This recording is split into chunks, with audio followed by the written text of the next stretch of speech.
Back once again for the utilization of electrical power course. In this course, we started with module 1, that is heating and welding. So let us move to the next topic of this module 1. The next topic is types of induction furnace. So usually we are going to have two types of induction furnace. One is core type, another one is coreless type. So core type is also called as low frequency, and coreless type is also called as high frequency induction furnaces. And in case of core type induction furnace, it is further divided into three types. One is direct core type, another one is indirect core type, and third one is vertical core type. So the induction furnace is classified into two types. One is core type, another one is coreless type. So in core type, we are having three furnaces. They are direct core type, indirect core type, and vertical core type. So now let us see one by one these induction furnaces. We'll start with core type induction furnaces. Okay, so in this is the schematic diagram of core type induction furnace. So the core type induction furnace, it is similar to the working is similar to the transformer. Okay, so in transformer mainly we are going to have two windings, right? One is a primary winding, another one is secondary winding. Here the primary winding is connected to our AC supply with the means of some windings which is wounded on the one of the limb of the core. Okay, and another limb of the core we are going to place a container like this. So two containers are placed like this and they are connected together. So these two containers are made up of metal so that they can conduct the electricity through these containers. Okay, so whatever the charge we need to melt, so those charges are placed inside these inside the container. Okay, so once we give a supply to the primary winding, what will happen according to the transformer principle?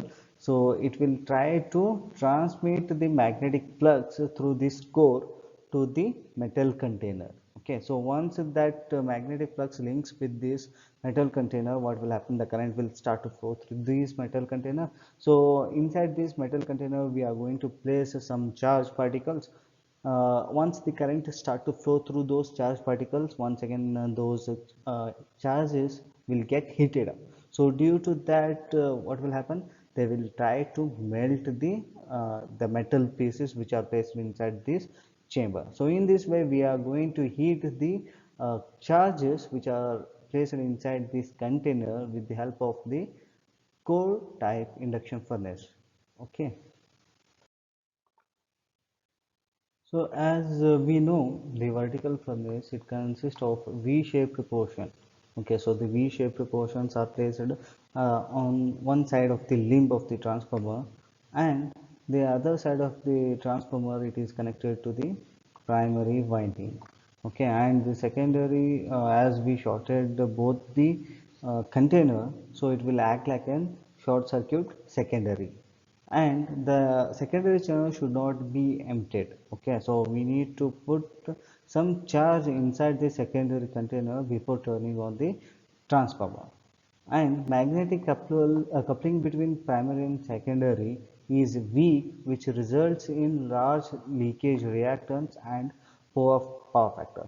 So due to the magnetic coupling between primary and secondary is weak, we are going to have the large leakage reactance with poor power factor.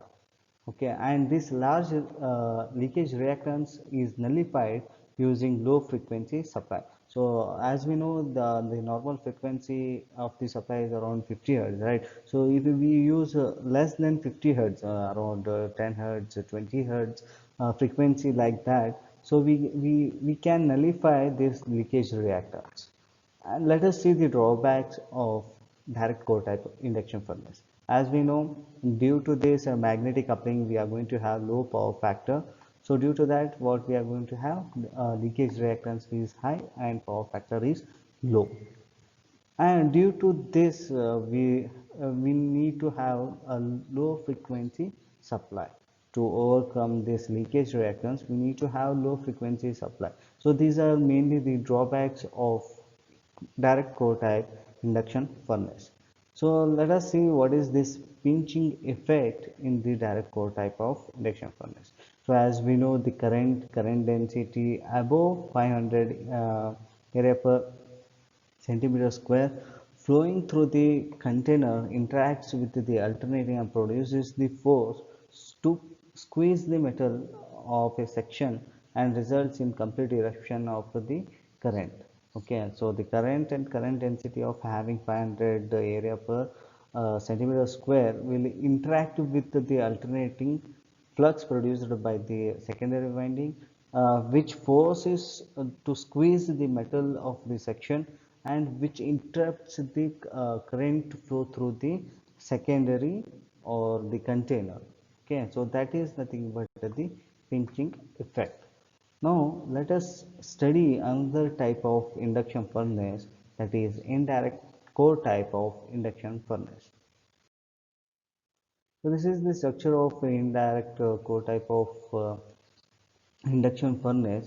So in this, once again we are going to have a primary and secondary windings like this. So this is the entire furnace which is enclosed one like this. So it will be closed one. So inside that we are going to have two windings. One is primary and secondary winding will be the inside portion like this.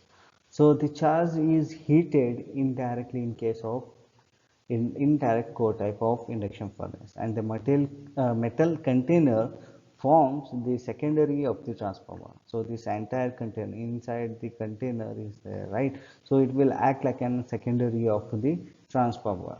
And the what is the main advantage of having indirect core type of induction furnace is that we can control the temperature over here. But in case of direct core type of induction furnace, the temperature is impossible to control over there. Okay, so in case of this direct, we can control the temperature, and comparatively the power factor is much better in case of direct core type as compared to the direct resistance furnaces. So approximately we are going to have zero point 0.8 power factor over here. So once we give a supply to the primary winding, so these are the windings which are present over here, right? So these are the primary windings. So we are going to provide the supply to this primary winding. So due to the principle of transformer, so the magnetic flux linking with this secondary will induce the current. So due to that, what will happen? These metal pieces, whatever the metal pieces are there, right? So it will get heated up. So once it gets heated up, it will radiate the heat energy like this.